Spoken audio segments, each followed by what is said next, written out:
ಆತ್ಮೀಯ H16 news ಅರ್ಥಾತ್ ಹಿ ಸೀತಾರಾಮ್ಗೆ ಸ್ವಾಗತ.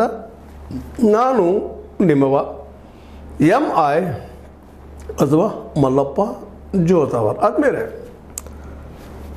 ಈಗ BDCC ಬಗ್ಗೆ ಸಾಕಷ್ಟು ಚರ್ಚೆ ಮಾಡ್ತಾನೆ ಇದ್ವಿ. ಈಗ ಮತ್ತೆ BDCC ಅಂತ ನೀವು ಕೇಳ್ಬೋದು. ನಾಮಪತ್ರ ಸಲ್ಲಿಸಿದ್ರು ಕಡೆಗೂ ನಮ್ಮ ಸೌದಿಯವರು ಲಕ್ಷ್ಮಣ್ ಸೌದಿಯವರು, ಜೊತೆಗೆ ರಾಜು ಖಾಗೆ ಅವರು, ಅಥಣಿ ಮತ್ತು ಕಾಗವಾಡ. ಈ ಸಲ ಕಾಗವಾಡ ಹೊಸ ತಾಲೂಕು ಆಗಿದ್ರಿಂದಾಗ ಸಹಜವಾಗಿ ಎರಡು ಭಾಗ ಆಗಿ ರಾಜು ಖಾಗೆ ಫಸ್ಟ್ ಟೈಮ್ ಸಹಕಾರಿ ರಂಗದಲ್ಲಿ ಎಂಟ್ರಿ ಆದರು. ಇಲ್ಲೊಂದು ಮಾತನ್ನು ನಾವು ಹೇಳಲೇಬೇಕಾಗ್ತದೆ ಬಿಚ್ಚು ಮನಸ್ಸಿನಿಂದ. ಲಕ್ಷ್ಮಣ್ ಸೌದಿಯವರು ತಪ್ಪು ಮಾಡಿರ್ಬೋದು ರಾಜಕೀಯವಾಗಿ, ಇಲ್ಲಂತಲ್ಲ, ರಾಜಕೀಯ ಅಸ್ತಿತ್ವ ಸಲುವಾಗಿ ಅಥವಾ ಇನ್ಯಾವುದೇ ಕಾರಣಕ್ಕಾಗಿ ಅಡ್ಜಸ್ಟ್ಮೆಂಟ್ ಪೊಲಿಟಿಕ್ಸ್ ಕಡಿಮೆ ಆಗಿ ಹೋಗಿರ್ಬೋದು, ಇಲ್ಲಂತಲ್ಲ. ಆದ್ರೆ ನಂಬಿಕೆಗೆ ಅರ್ಹವಾದ ನಾಯಕ ಒಬ್ಬರು, ಇದರಲ್ಲಿ ಎರಡು ಮಾತಿಲ್ಲ. ನಂಬೋದಪ್ಪ ಈ ವ್ಯಕ್ತಿ ಏನಂತೇಳಿ. ಒಳ್ಳೆ ಚಾರಿತ್ರ್ಯ ಆದರೆ ನಾವು ನೈತಿಕತೆ ನಿಲಗಟ್ಟಲ್ಲಿ ಮಾತಾಡ್ತಾ ಹೋಗ್ತಾ ಇಲ್ಲ. ಮತ್ತು ರಾಜಕೀಯದಲ್ಲೂ ಸಹ ನೈತಿಕತೆ ಇರ್ತದೆ. ಆ ದಿಶೆಯಲ್ಲಿ ಒಂದು ನಿಮಗೆ ಎಕ್ಸಾಂಪಲ್ ಹೇಳೋದಪ್ಪ ಅಂತಂದ್ರೆ, BJPಯವರು ಹೋಗಿದ್ದು ಮೊದಲು ಹೇಳಿದ್ರು, ನಂತರ BJP ಬಂದಿದ್ದು ಅದೆಲ್ಲ ಬೇಡ. ಇವತ್ತು BJPಯಿಂದ ಕಾಂಗ್ರೆಸ್ಸಿಗೆ ಬಂದರು. ಆ ಬಂದ ಸಮಯದಲ್ಲೇ ನಿಮಗೆ ಗೊತ್ತದ ನಮ್ಮ ಶೆಟ್ಟರ್, ಜಗದೀಶ್ ಶೆಟ್ಟರ್ ಅವ್ರು ಮೂಲತಃ RSS, ಅವ್ರ ಮನೆತನದಲ್ಲಿ ಎಲ್ಲ ರೀತಿಯಿಂದ. ಹೀಗಾಗಿ ಅವರು ತಮಗೆ ಅನ್ಯಾಯ ಆಯಿತು, ನಾವು ಸಿಗಲಿಲ್ಲ ಸೀಟ ಅಂತ ಬಂದರು. ಅವರು ಬದಲಾಗ್ಬೋದು ಅಂತ ಎಲ್ಲೋ ಒಂದು ಮೂಲೆ ನಡೆಸ್ತಾ ಇರ್ತಾರೆ, ಮತ್ತು ಮರಳಿ ಹೋಗ್ಬೋದು ಗೂಡಿ ಅಂತೇಳಿ ಅದು ನಮ್ಮ ಮಾಡಿದ್ದಾರೆ ಅವರು. ಆದರೆ ಇವ್ರ ಬಗ್ಗೆ ನನಗೆ ಕುತೂಹಲ ಇತ್ತು, ಹೋಗ್ಬೋದಾ ಮರಳಿ ಅಂತೇಳಿ. ಆದರೂ ಇವತ್ತಿನವರೆಗೂ ಹೋಗಿಲ್ಲ ಕಾಂಗ್ರೆಸ್ ಬಿಟ್ಟು. ಇದು ಅವರ ಬದ್ಧತೆಯನ್ನು ತೋರಿಸುವಂಥದ್ದು. ಇನ್ನು ತಪ್ಪು ಒಪ್ಪುಗಳ ಬಗ್ಗೆ ಚರ್ಚೆ ಬೇಕಾಗಿಲ್ಲ. ಯಾಕಂದರೆ ತಪ್ಪು ಎಲ್ಲರೂ ಆಗುವ, ಜಗದೀಶ್ ಶೆಟ್ಟರ್ದು ಆಗಿರ್ಬೋದು, ನಂದು ಆಗಿರ್ಬೋದು, ಮೋದಿಯವ್ರದ್ದು ಆಗಿರ್ಬೋದು, ಇನ್ನೊಬ್ರದ್ದು ಆಗಿರ್ಬೋದು, ಯಾರ್ದು ಆಗಿರ್ಬೋದು. ತಪ್ಪಿಲ್ಲದಂಥ ಮನುಷ್ಯ ಇಲ್ಲಿ ಭೂಮಿ ಮೇಲೆ ಯಾರೂ ಇಲ್ಲ, ಅಥವಾ ಪ್ರಾಣಿನೂ ಇಲ್ಲ. ತಪ್ಪಿನಿಂದಲೇ ಎಲ್ಲ ಏನೇನೋ ಆಗ್ತಿರ್ತಾವೆ. ಆದರೆ ಅದೊಂದು ಪಾಠ. ಇದೆಲ್ಲ ಇರಲಿ. ಈಗ BDCC ಈ ಒಂದು ಏನು ಕಾಂಪಿಟೇಷನ್ ಅದ, ಆದರೆ ಈ ಸಲ ಒಂದು ಬಹಳ ಅದ್ಭುತವಾದಂಥ ಕಾಂಪಿಟೇಷನ್ ಆಗ್ತಾಯಿದೆ. ಯಾರೋ ತಮ್ಮ ಮಂದಿನ ಹೇಳ್ಕೊಂತಂದು ಯೋಗ್ಯದನಪ್ಪ ತಗೊಳ್ರಿ ಅನ್ನುವಂಥದ್ದು ಇಲ್ಲ. ಈ ಡೆಲಿಗೇಟ್ಸ್ ಆಯ್ಕೆ ಮಾಡ್ಕೋಬೇಕು. ಇವತ್ತೇನು ಇರ್ಬೋದು, ನನಗೆ 140 ಅದಾವ್ರಿ, ನನಗೆ 110 ಅದಾವ್ರಿ, ನನಗೆ 63 ಅದಾವ್ರಿ, ನನಗೆ 52 ಅದಾವ್ರಿ, ನನಗೆ 72 ಅದಾವ್ರಿ, ನಾವು ಹೇಳ್ಕೊಬೋದು ಅಂಕಿ ಅಂಶಗಳನ್ನು. ಆದ್ರೆ ಮತ ಹಾಕೋರ ಡೆಲಿಗೇಟ್ಸ್ ಇಂಟೆಲಿಜೆಂಟ್ ಅದಾರ, ಬುದ್ಧಿವಂತರು ಅದಾರ. ಅವ್ರಿಗೆ ಫಸ್ಟ್ ಟೈಮ್ ನನ್ನ ಅಂದಾಜರೆ ಎಲ್ಲ ಕ್ಷೇತ್ರಗಳಲ್ಲಿಯೂ ಮತ ಹಾಕುವಂತಹ ಒಂದು ಅವಕಾಶಗಳು ನಿರ್ಮಾಣ ಆಗಿದ್ದ. ಇದು ಪ್ರಜಾಪ್ರಭುತ್ವದ ಗೆಲುವು. ಅದು ಹೆಂಗೆ ಶುರು ಆಯಿತು, ಏನು ಶುರು ಆಯಿತು ಮಾತು ಬೇರೆ. ಆದರೆ ಇವತ್ತು ಪ್ರತಿಯೊಂದು 15 ತಾಲೂಕುಗಳ 18 ಶಾಸಕರು, MLCಗಳು ಎಲ್ಲರೂ ಇವತ್ತು DCC ಬ್ಯಾಂಕ್ ಬಗ್ಗೆ ಯಾವುದೇ ಕಾರಣ ಪ್ರೀತಿ ಬರಲದು. ಪ್ರೀತಿ ಬಂದ ಆದಮೇಲೆ ಎಲ್ಲರೂ ಕಣ್ಣಿಟ್ಟಾರ, ಇನ್ನದು ಹಾಳಾಗುವುದಿಲ್ಲ. ಯಾಕಂತಂದ್ರೆ 1-2-3 ಮನೆತನಕಾಯಿ ಹೋಗಿದ್ರೆ ತೊಂದರೆ ಇತ್ತು. ಇವತ್ತು ಯಾರು ಮನೆತನಕಾಯಿಗೂ ಹೋಗೋದಿಲ್ಲ. ಯಾಕಂದರೆ ಎಲ್ಲರೂ ಜಾಗೃತ ಆಗಿದ್ದಾರೆ. ಇದು ಆಗಬೇಕಾಗಿತ್ತು. ಇದೇ ಇವತ್ತು ನಮ್ಮ ರಾಷ್ಟ್ರ ಮಟ್ಟದಲ್ಲೇ, ರಾಜ್ಯ ಮಟ್ಟದಲ್ಲೇ, ತಾಲೂಕು ಮಟ್ಟದಲ್ಲಿ ಸಹಿತ ಇವತ್ತು ಎಚ್ಚರಿಕೆ ವಹಿಸುವಂಥ ಮತದಾರ ಬರಬೇಕಾಗಿದೆ ನಮಗೆ. ಅದನ್ನು ಮೇಲೆ ನಾವು ಮಾತನ್ನು ಹೇಳ್ತಾನೆ ಇರ್ತಾನೆ ಇಲ್ಲ. ಯಾಕಂದರೆ ಮತದಾರ ಎಲ್ಲಿವರೆಗೆ ಜಾಗೃತನಾಗೋದಿಲ್ವೋ, ಎಲ್ಲಿವರೆಗೆ ಎಚ್ಚರ ವಹಿಸೋದಿಲ್ವೋ, ಈ ದೇಶದ ಭ್ರಷ್ಟಾಚಾರ ಆಗಲಿ ಮತ್ತೊಂದಾಗಲಿ ಹೋಗ್ಲಿಕ್ಕೆ ಸಾಧ್ಯನೇ ಇಲ್ಲ. ಬದಲ ಮಾಡೋ ಮತದಾರ ಒಬ್ಬ. ಆದರೆ ಮತದಾರ ಬುದ್ಧಿವಂತ ಆಗಬೇಕು, ಶಿಕ್ಷಿತನಾಗಬೇಕು ಅನ್ನೋದು ಮೇಲೆ ಹೇಳ್ತಾ ಇರ್ತಾರೆ. ಅದು ಇಲ್ಲ, ಅದೊಂದು ಬಜಗಿರಲಿ. ಇವತ್ತು ಮಾತ್ರ ಇವೇನು ಡೆಲಿಗೇಟ್ಸ್ ಇದ್ದಾರಲ್ಲ, ಹೆಚ್ಚು ಕಡಿಮೆ ಅವರು ಹೆಬ್ಬಟ್ಟಿನವ್ರು ಇದ್ದರೂ ಸಹಿತ ಮತ್ತೇನಿದ್ರು ರಾಜಕೀಯ ಪ್ರಜ್ಞೆಗಳವರು ಇದ್ದಾರೆ. ಇವ್ರು ಯಾರು ವಿಶ್ವಾಸಕ್ಕೆ ಅಲ್ಲ.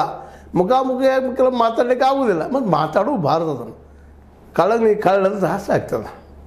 ಕಾನೂನು ಪ್ರಕಾರ ಏನಾಗ್ತದೆ ಆಗ್ತದೆ. ಆ ಮತ್ತು ಬೇರೆ ಒಳ್ಳೆಯವ್ರು ಏನು ಅನಿಸೋದಿಲ್ಲ. ಆದರೆ ಪಾಪ ನೀವು ಕಳ್ಳತನ ಮಾಡಿರೋದಿಲ್ಲ, ಅದು ನೀವು ಕಳ್ಳ ಅಂದಾಗ ತ್ರಾಸ ಆಗ್ತದೆ. ಅದಕ್ಕೆ ಮುಖದ ಮಾತಾಡದೆ ಹೋದ್ರು ಸಹಿತ ತಮ್ಮ ಪ್ರಾಮಾಣಿಕ ಅನಿಸಿಕೆ ಮೇಲೆ ಮತ ಹಾಕುವಂಥ ಒಂದು ಅವಕಾಶ ನಿರ್ಮಾಣ ಆಗ್ಯದ, ಮ್ಯಾಕ್ಸಿಮಮ್ ನಿರ್ಮಾಣ ಆಗ್ಯದ. ಎಲ್ಲೋ ಒಂದಿನ ಕಡೆ ಆಗ್ಬೋದೇನೋ ಅನ್ಅಪೋಸ್ಡ್ ಅಂತೇಳಿ, ಅದು ಆಗಬಾರದು. ಇದು ಯಾವುದೇ ರೀತಿಯಿಂದ ಇವತ್ತು ಗೋಕಾಕ್ ಮತ್ತು ನಮ್ಮ ಬದಿಯ ಮೂಡಲಿಗೆಯಲ್ಲೇ ಚುನಾವಣೆ ಆಗಲಿಕ್ಕಿಲ್ಲ, ಅವಿರೋಧ ಆಗಬಹುದು ಅನ್ನುವಂಥ ಮಾತುಗಳು ಕೇಳಿ ಬರ್ತವೆ. ಅದು ಆಗಬಾರ್ದು. ವಿರೋಧ ಎಷ್ಟೋ ನಿಲ್ಲಿ, ಎಷ್ಟೋ ತೊಗೊಳ್ಳಿ ಅವ್ರ ಮತಗಳನ್ನು, 2 ತೊಗೊಳ್ಳಿ, 0 ತೊಗೊಳ್ಳಿ, ನಿಲ್ಲಬೇಕಲ್ಲಿ. ಅಲ್ಲಿ ಆ ಪ್ರತಿಭಟನೆ ಆಗಬೇಕು, ವಿರೋಧ ಇದ್ದಾರೆ ಅಂತ ಗೊತ್ತಾಗಬೇಕು. ಅದೇ ಪ್ರಜಾಪ್ರಭುತ್ವದ ಸೌಂದರ್ಯ. ಅದೇನಾಗ್ತದೆ ನೋಡೋಣ. ಇನ್ನು ಇಲ್ಲೇ ನಮ್ಮ ಸೌದಿಯವ್ರದ್ದು ಅನ್ನಪೋಸ್ ಆಗಲಿಕ್ಕಿಲ್ಲ. ಯಾಕಂದ್ರೆ ಆಲ್ರೆಡಿ ನಮ್ಮ ರಮೇಶ್ ಜಾರಕಿಹೊಳಿ ಅವರು ನಮ್ಮ ಕುಮಟಳ್ಳಿ ಅವರು ನಿಲ್ಲಿಸಿದ್ದಾರೆ. ಮೋಸ್ಟ್ಲಿ ಅವ್ರಿಂದ ತಗೊಳ್ಳಿಕ್ಕಿಲ್ಲ. ರಾಜು ಕಾಗೆಯವ್ರ ವಿರುದ್ಧನೂ ಅಲ್ಲಿ ಶ್ರೀಮಂತ ಪಾಟೀಲ್ ಯಾರೋ ಅವ್ರ ರಿಲೇಷನ್ ನಿಂತಿದ್ದಾರೆ.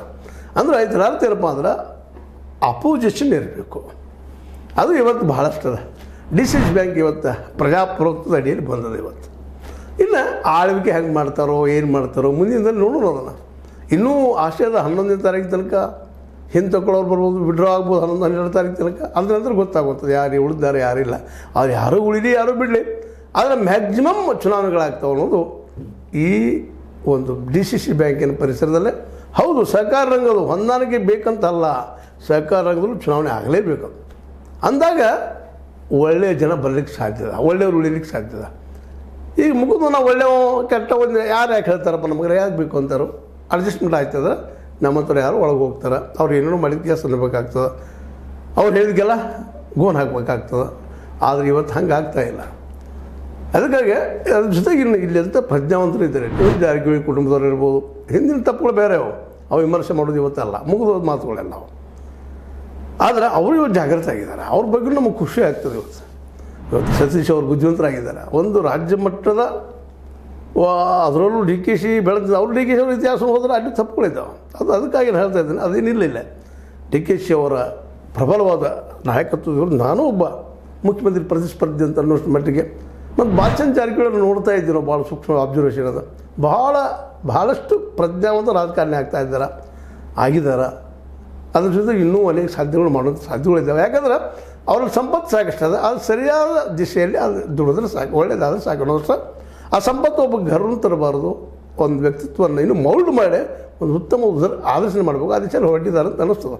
ಅದರಲ್ಲಿ ಇವತ್ತು ಬಾಲಚಂದ್ರ ಜಾರಕಿಹೊಳಿ ಆಯಿತು, ನಮ್ಮ ಸತೀಶ್ ಅವರಾಯ್ತು, ಜೊತೆಗೆ ನಮ್ಮ ಲಕ್ಷ್ಮಣ ಸವದಿಯವರಾಯ್ತು, ಮತ್ತು ಇಲ್ಲಿವರೆಗೆ ಒಂದಿಷ್ಟು ಪೂರ್ವಾಗ್ರಹ ಪೀಡಿತವಾಗಿ ರಮೇಶ್ ಕತ್ತಿಯವ್ರ ಬಗ್ಗೆ ಒಂದಿಷ್ಟು ಭಾವನೆಗಳಿದ್ದು ಇಲ್ಲಿವರೆಗೆ. ಆದರೆ ಇವತ್ತು ಅವರು ಒಬ್ಬ ಪ್ರಬುದ್ಧ ಪ್ರಜ್ಞಾವಂತ ವ್ಯಕ್ತಿಯಪ್ಪ. ಟೀಕೆ ಮಾಡೋ ಒಂದಿಷ್ಟು ಓವರ್ ಇರ್ಬೋದು, ಮತ್ತು ಮಾಡೋದು ಆಗ್ತದೆ, ಕೆಲವೊಮ್ಮೆ ಏನೋ ಹೊಟ್ಟೆ ಮುಂದೆ ಹೆಚ್ಚು ಕಡಿಮೆ ಆಗ್ತಿರ್ತಾವೆ. ಆದರೂ ಇವತ್ತು ಅವರು ಒಬ್ಬ ನಾಯಕಪ್ಪ.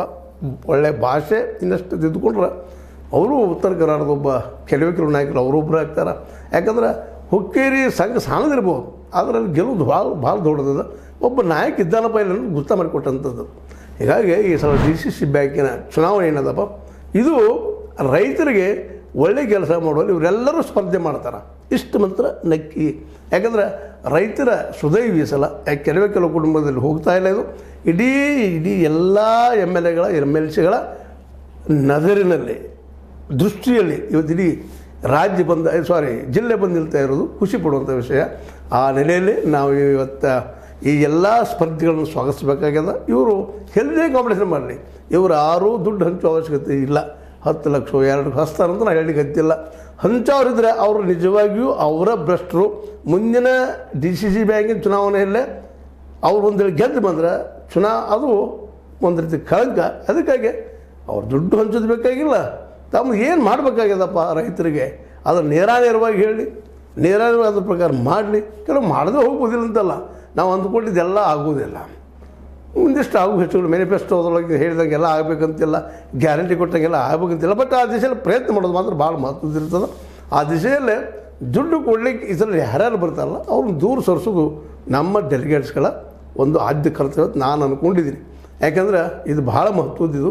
ಅದಕ್ಕಿಂತ ಇಂಪಾರ್ಟೆಂಟ್ ಅಂದ್ರೆ ನಿಮ್ಮ ಈಗೇನು ಬ್ಯಾಂಕ್ ಅದ ಅದು ಉಳಿಬೇಕು, ನಿಮಗೆ ಸಾಲು ಸಿಗಬೇಕು. ಸಾಲು ಸಿಕ್ಕ ಮೇಲೆ ನಿಮ್ಗೆ ಉದ್ಯೋಗ ಮಾಡೋಕ್ಕೆ ಮಾರ್ಕೆಟು ಬೇಕು. ಅದನ್ನು ಆ ಮಾರ್ಕೆಟು ಸಹಿತ ಈಗ ಅದ್ರ ಬಗ್ಗೆ ಸಾಕಷ್ಟು ಚರ್ಚೆ ಮಾಡಿ ಮತ್ತೆ ಮಾಡೋದು ಮುಂದಿನದಲ್ಲೇ. ಅದಕ್ಕೆ ಗೋಡೌನ್ಗಳ ಜೊತೆಗೆ ಪ್ರತಿ ಹಳ್ಳಿಯೂ, ಪ್ರತಿ PKPS, ಪ್ರತಿ ಗ್ರಾಮ ಪಂಚಾಯತಿ ಇವತ್ತು ಮಾರ್ಕೆಟ್ ಆದರೆ ರೈತ ನಿಜವಾಗಿಯೂ ಈ ದೇಶದ ಬೆನ್ನೆಲು ಬಾಯಲ್ಲಿ ಅನ್ನೋದಲ್ಲದು ನಿಶ್ಚಿತವಾಗಿ ಆಗ್ತಾನೆ ಅನ್ನೋದು ನಮ್ಮ ಸೌದಿಯವ್ರಿಗೆ, ನಮ್ಮ ರಮೇಶ್ ಕತ್ತಿಯವ್ರಿಗೆ, ನಮ್ಮ ಸತೀಶ್ ಮತ್ತು ಬಾಲಚಂದ್ರ ಅವ್ರಿಗೆ ಹೇಳೋ ಅವಶ್ಯಕತೆ ಇಲ್ಲ. ಅವರು ಪ್ರಾಜ್ಞರಿದ್ದಾರೆ, ತಿಳುವಳಿಕೆಯವರಿದ್ದಾರೆ. ಈ ದಿಸೆಯಲ್ಲಿ ಹೊಸ ರಾಜಕೀಯ ವ್ಯವಸ್ಥೆಯನ್ನು ಮಾಡಲಿ. ಇವರು DCC ಬ್ಯಾಂಕಿನ ಚುನಾವಣೆ ಅವ್ರಿಗೆ ಒಂದು ಹೊಸದಾಗಲಿ, ಅಷ್ಟೆಲ್ಲ ದೇಶಕ್ಕೊಂದು ಮಾದರಿ ಆಗಲಿ ಅಂತ ಹೇಳ್ತಾ ಇವತ್ತು ಇದನ್ನು ಸ್ಪರ್ಧೆ ಅಂತ ಆರಂಭ ಆಗಿದೆ. ನೋಡೋಣ ಯಾವ ರೂಪ ಪಡಿತದೆ, ಅದ್ರ ಮತ್ತೆ ಮುಂದಿನ ಮತ್ತೆ ಚರ್ಚೆ ಮಾಡ್ತಾ ಹೋಗೋಣ ಅಂತ ಹೇಳ್ತಾ ಇದು ಇಲ್ಲಿಯವರೆಗೆ ನಡೆದಂಥ ಡೆವಲಪ್ಮೆಂಟ್ ಮೇಲೆ ನನಗನಿಸಿದ ಕೆಲವು ಮಾತುಗಳು ನಿಮ್ಮ ಲೈಕ್ ಆಗ್ಬೋದು, ಲೈಕ್ ಆಗ್ಬೋದು, ಶೇರ್ ಮಾಡಿ, ಕಮೆಂಟ್ ಮಾಡಿ, ಜೊತೆಗೆ ಸಬ್ಸ್ಕ್ರೈಬ್ ಮಾಡೋದು ಮರಿಬೇಡಿ. H16 ನ್ಯೂಸ್ ಅರ್ಥಾತ್ ಸಿದ್ದರಾಮಯ್ಯ ಸತ್ಯದ ಕೈಗೊಂಡು